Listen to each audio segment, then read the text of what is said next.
Bem-vindo ao canal do Estudante de Áudio. Para aqueles que estão aqui pela primeira vez, o meu nome é Jorge Esteves, produtor musical e estudante de áudio há 33 anos, e a finalidade desse canal é compartilhar a experiência que eu tive e tenho com áudio com todos aqueles que trabalham ou estudam o áudio. E o estudo de hoje resulta, senhores, de muitos e-mails que eu tenho recebido me pedindo que sempre que possível eu falasse sobre uma nova ferramenta, e ao mesmo tempo eu tenho recebido também muitas dúvidas sobre quais os requisitos padrões para enviar uma mix para masterização. E vendo que essa ferramenta do tema de hoje retrata justamente sobre essas dúvidas, eu vou aproveitar, falar da ferramenta e sanar essas dúvidas de como ter a mixagem pronta para masterização. Como sempre, nós iniciaremos falando da parte teórica e depois passaremos para a parte prática. Para você que é inscrito da família do áudio e acompanha aqui os estudos, você sabe que o processo da mixagem tem como objetivo principalmente fazer a soma de várias peças, ou quer dizer, vozes e instrumentos, em apenas duas vias, ou seja, um áudio estéreo.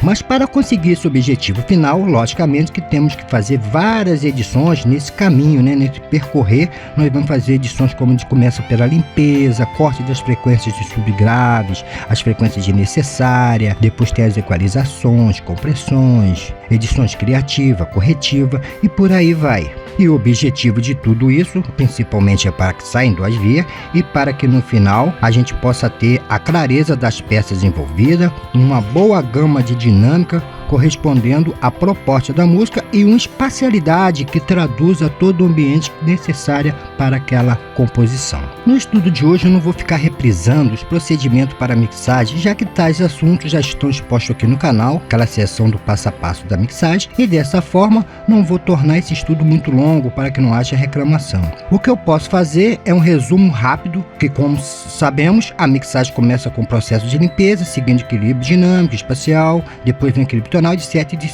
Então, uma forma que eu farei para ganhar tempo é explicando a funcionalidade da ferramenta e junto dessa explicação comentar sobre os procedimentos de uma mix final ideal. Sendo assim, hoje conheceremos no tema de hoje a ferramenta chamada Level, que analisa a mixagem verificando se ela está em níveis ideais para masterização, como o próprio nome da ferramenta já traduz, Level, ou seja, nível. Para aqueles que querem experimentar a ferramenta, basta ir no site da empresa, que o endereço eu vou deixar na descrição, ao qual eles disponibiliza para que você experimente essa ferramenta de uma forma totalmente gratuita por um período de tempo. A ferramenta Level, ela foi criada pelo engenheiro de áudio Tom Frampton de Londres, e para apresentar a ferramenta eu vou usar como anfitrião o Sonar Platino.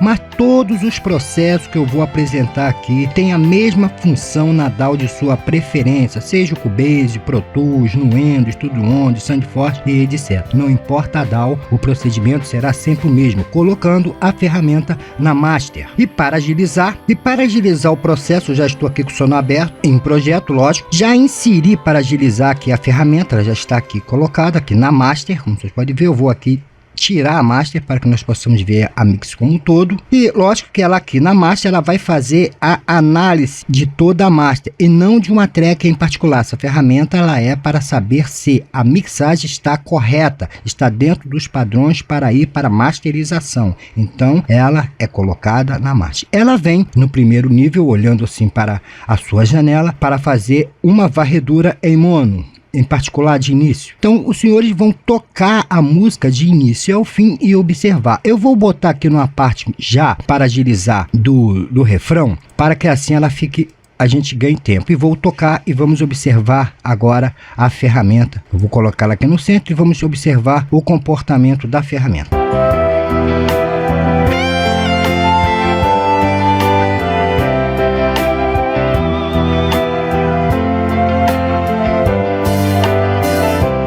Os senhores podem ver que já começou a apresentar sinal vermelho aqui no caso do Dynamic Range. E eu vou explicar então parte a parte dessa ferramenta para que nós possamos compreendê-la. Então os senhores podem ver que o display central tem aqui esse medidor, ao qual tem aqui o primeiro, e esse medidor ele vai dar uma leitura quão perto a sua faixa está de 0 dBFS. Cada barra aqui representa 1 decibel. E o limiar central está fixado em menos 6 dB, porque o objetivo é manter o áudio sobre menos 6 dB e na metade verde, nessa parte verde aqui, inferior, tem que ficar o áudio, não pode ultrapassar. Se o áudio violar, logicamente, ele vai começar a ir para a parte vermelha. Eu vou aqui simular, eu vou abrir aqui o console, vou aqui tirar a ferramenta e vou aumentar agora bastante para que realmente dê problema nessa mixagem. Vamos voltar ao nossa ferramenta e vamos tocar.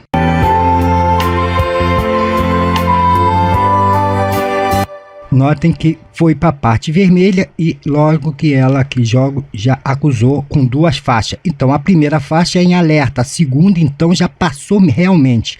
Veja o que aconteceu. E neste ponto eu vou responder as dúvidas dos inscritos, né? Aproveitar, uma já vai ser respondida agora. Por que a ferramenta ela está fixada em menos 6 dB? Esse é o valor longe de danificar o sinal de áudio. Esse que é o valor. Mas fala, poxa, mas menos 6 ainda tem espaço para caramba, mas acontece o seguinte, senhores. Nós temos que lembrar que nós temos ainda o segundo processo, que é a masterização. Com esse valor, quando nós formos masterizar, teremos espaço, ou seja, altura livre para fazer todas as edições necessárias. E não devemos esquecer de analisar toda a música, verificando todas as passagens da música, porque a ferramenta tem que ver as partes principalmente mais altas, para ver se está dentro desses menos 0,6 dB.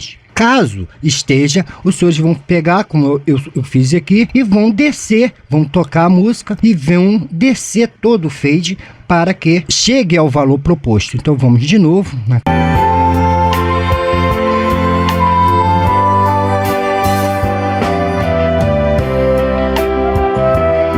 Vou resetar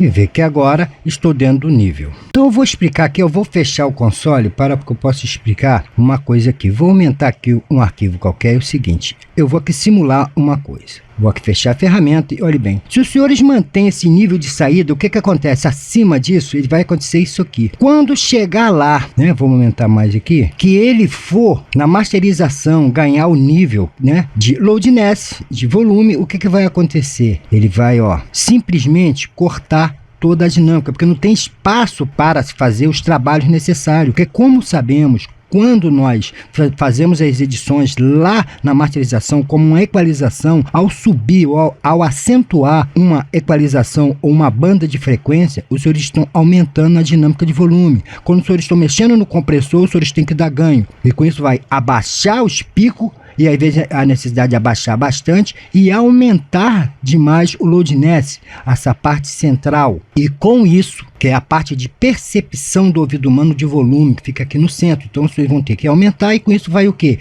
Perder totalmente, ó, a dinâmica. O sobe e desce, ela vai ficar reta. E além de poder saturar. Então por esse motivo que está fixado nesse volume de menos 6 dB. Volta a ferramenta e vamos continuar. E ainda dentro dessa janela nós podemos ter uma leitura mais precisa apertando aqui em LUFS. E veja que nós temos aqui 2 marcações, que aqui mudou totalmente o cenário. Aqui mostra o LUFF é a forma, é um tipo padrão de medição ao qual se tem a percepção de volume do ouvido humano. Eu não vou entrar em detalhe, mas o que importa é que esse padrão são fixados na mixagem para menos 14 para curto prazo, para que curto prazo é menos 14 e para a longo prazo aqui seria para menos 16. Já a masterização, isso aqui na parte da mixagem, já na masterização esses valores mudaria, ficaria aqui em menos 9 e aqui em menos 9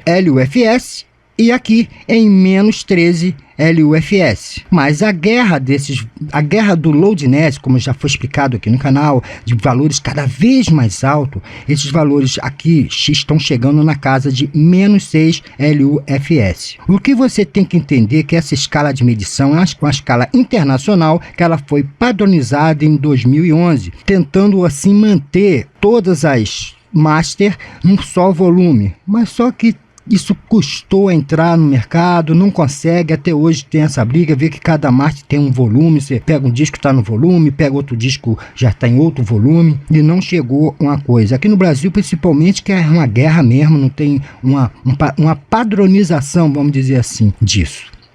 aproximado é lá em cima no zero, estragando, tirando toda... Isso é assunto que eu já falei até no outro estudo, não vou voltar a isso. Então, vamos voltar aqui à nossa ferramenta. Eu vou reproduzir para que vocês vejam a ferramenta em funcionamento.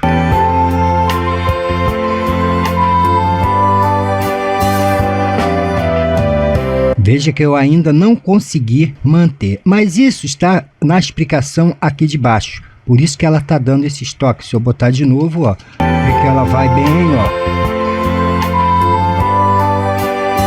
E eu vou explicar isso explicando aqui. Vamos passar então para outro item. Então, senhores, uma coisa que vocês têm que pensar é o seguinte: eu estou fazendo aqui dentro da marcação do padrão internacional, mas os senhores podem modificar isso vindo aqui na configuração, e aqui nós temos os processos de mixagem, temos processos de masterização, que isso aqui traz a análise também da parte masterizada. Pode ser de CD, se é um CD de clube, composição, iTunes, pro YouTube. Então ele diz a quantidade de volume para cada lugar. Se é para tocar em clube, aquele negócio, é um CD comercial, se é uma composição, se é para o iTunes, se é para o SoundCloud, então, se é para o streaming. Então, veja, os senhores podem chegar aqui e mudar esse valor conforme a sua necessidade. Se você quiser, pode botar aqui, em vez de -6, botar o quê? 3. Bota aqui 3, -3, e ir mudando esses valores conforme a sua necessidade. Vocês podem ir lá botar uma música, ver o valor de uma música padrão, do mercado que queira copiar, e chega lá com o que foi dito, que vai clipar aqui, logicamente, que ele vai dar como erro, mas coloque aqui que não é erro. Aí depois lá vai dar como acerto. Espero que eu tenha entendido, vocês estão entendendo, que aí vocês estarão dentro de um padrão de uma música que vocês queiram copiar. Eu vou fechar aqui a parte de configuração e vamos dar prosseguimento. Stereo Field, quer dizer campo estéreo, ela mostra que é um V2Copy que mostra a posição do áudio dentro do campo estéreo. Quando a imagem é espalhada por todo o circo, a sua imagem ela é ampla. Quando a imagem é uma linha fina pelo meio, fica aqui no meio, isso é sinal que ela é o que? Mono. Nós vamos ver isso aqui rapidamente. Caso não esteja balanceada, ela vai ficar em vermelho. Eu vou tocar aqui ela em mono. Eu vou pegar aqui a saída aqui e vou botar o master como saindo em mono, para que os senhores possam notar. Então eu já botei aqui pela DAW em mono, porque ela estava em estéreo, agora está em mono. Vou trazer a ferramenta novamente e vamos ouvir.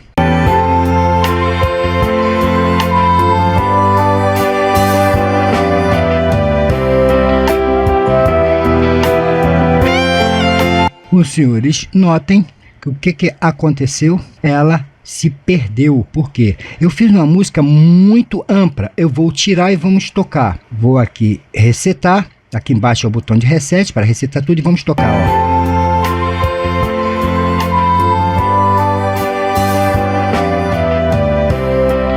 Uma coisa, senhores, que eu devo dar uma dica aos senhores, que tem na música, ela existe às vezes certas passagens de campo estéreo muito forte. Existe aquela corrida, por exemplo, às vezes de um tom. Você quer que um tom vai de LAR de ponta a ponta de uma forma muito rápida. Ela vai lá do extremo a outro extremo. E às vezes isso para um programa, para uma análise, está errado, essa corrida. Mas isso é uma idealização que a música às vezes pede. A pessoa que está masterizando, que está mixando, quer que seja assim. E o programa dá como errado momentaneamente, mas não está errado, porque aquilo é momentâneo, não pode ficar o tempo todo. Ó.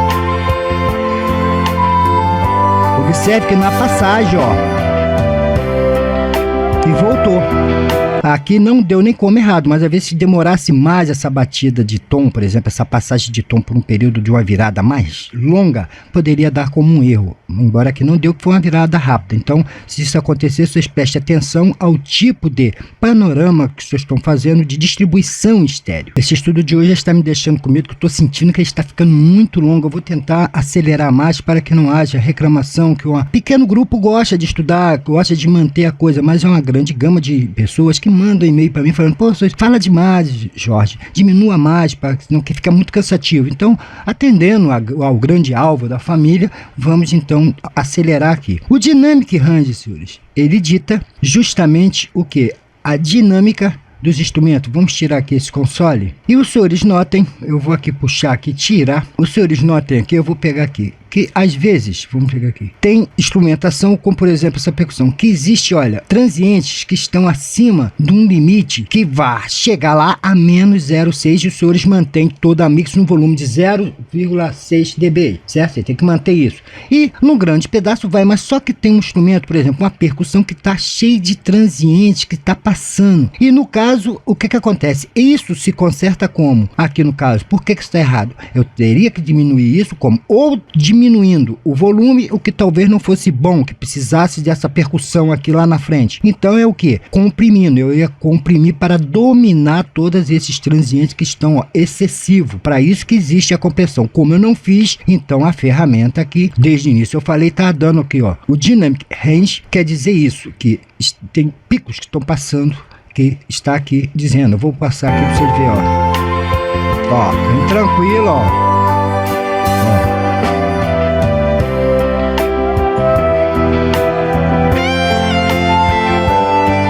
Então tem parte da música, ó, que já ficou, a parte que já ia entrando era a parte que já estava tendo problema de Dynamic Range. Então isso se resolve dessa forma, ou abaixando por completo, se for o caso. Tem instrumento às vezes que está alto demais, então quando aquele instrumento entra, está causando isso, ou tem que abaixar a mix mais um pouco, ou abaixar aquele instrumento mais um pouco, ou comprimir aquele instrumento mais um pouco. Vamos passar então para essa janela e veja que aqui ela fala o que? Mute o kick, né? O bumbo e o contrabaixo. Ou seja, é para mutar, no caso aqui no Brasil, temos surdão, tudo que for grave. Então eu vou tirar a bateria, porque aqui a bateria eu botei como todo, só que eu fiz isso aqui só para essa demonstração. Então eu vou mutar a bateria, vou mutar o contrabaixo. E vamos, então já mutei, eu clico aqui dizendo que já mutei. E vamos ouvir o que está acontecendo.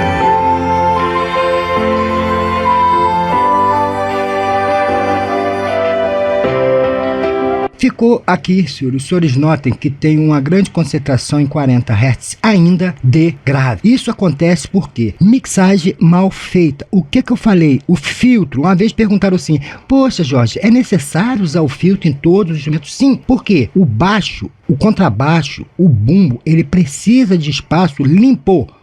Porque nós sabemos que o grave é uma frequência lenta, ela costuma se embolar. E se os senhores não tomarem cuidado de deixar o instrumento puro, e outra coisa, dificulta, às vezes a pessoa quer definir o que é bumbo e não quer misturar os sons do bumbo com o contrabaixo. Como tem outros sons graves, vai se misturando e os senhores nunca vão chegar a um contento. Ah, mas eu não consigo chegar a um contento, poxa, eu não consigo ouvir meu bumbo, só consigo ouvir o contrabaixo. Aí aumenta o bumbo, eu só escuto o bumbo, não escuto o contrabaixo. Por quê? Esses elementos. Então aqui no caso, eu não fiz de propósito, tem elemento que eu vou jogar, por exemplo, esse piano, como é um piano base, tá aqui duas mãos, quer dizer que tem a parte dele que é o que? Grave. Então eu chego aqui, eu não preciso desse grave, porque eu já tenho, chego aqui, boto um equalizador, vou botar qualquer um, o melhor seria um filtro. Então chego, coloco um filtro estéreo, o arquivo é estéreo, chego aqui, ó, venho no Key, aumento o Key, puxo ele até a casa dos 100 e vamos ver agora a ferramenta como vai se comportar. Então vamos resetar e vamos escutar.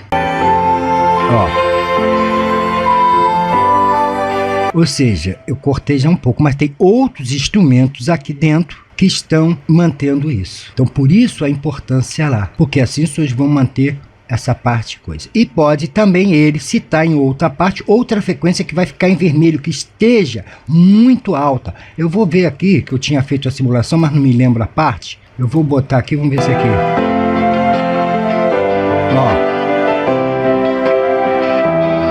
Nessa região, ela está muito, como eu falei, que a gente também tem que abrir espaço para a voz e para as guitarras. Aqui com 2, veja como está demais a frequência do piano nessa parte de 160 Hz. Ou seja, com isso está embolando, eu não escuto bem a guitarra. E isso é por conta da altura, do volume que eu botei aqui o piano. Por isso, então você não escuta a guitarra, então vê que está demais. Então tinha que abrir espaço ali para, como eu sempre falei, espaço para o grave, espaço para o vocal, que é ali aquele centro da micro, o centro das bandas de frequência é um centro congestionado. Bom, senhor, eu vou fechando por aqui, vou jogar aqui tudo e vamos agora ver daquela parte que eu sei que tá boa, olha bem. Ó.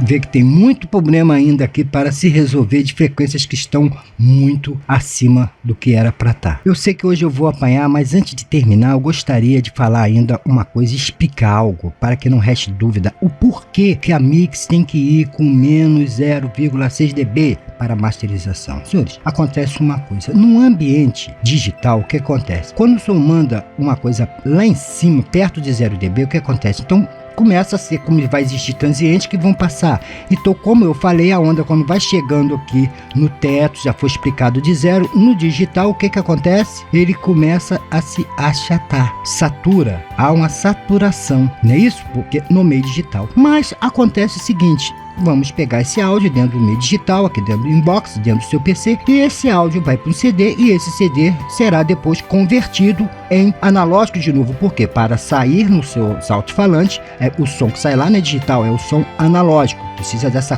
conversão. E nessa conversão do seu aparelho, o que acontece? O analógico, como essa onda está aqui, e o analógico precisa estar achatado em cima. O analógico tem que completar essa onda para fazer a curva. O que acontece? A curva, quando vai fazendo que essa curva e está muito achatada, ela começa a se ter uma saturação excessiva. Começa uma saturação excessiva porque a coisa está achatada, já está batendo no teto máximo, né? Se passasse ia clipar, mas não clipa, satura, e aí fica aquele som maçante. Você tem uma masterização maçante, porque não houve esse espaço de trabalho. E a tendência desse aumento aqui, que já foi assim, dessa forma, é aumentar, porque chega lá você vai usar um EQ. Quando os senhores mexem numa banda de frequência na equalização, vai aumentar, logicamente, a dinâmica. E com isso vai aumentar todo esse volume. E já está aqui achatado. Então veja, os senhores vão comprimir. Às vezes a necessidade de um exciter. Então tudo isso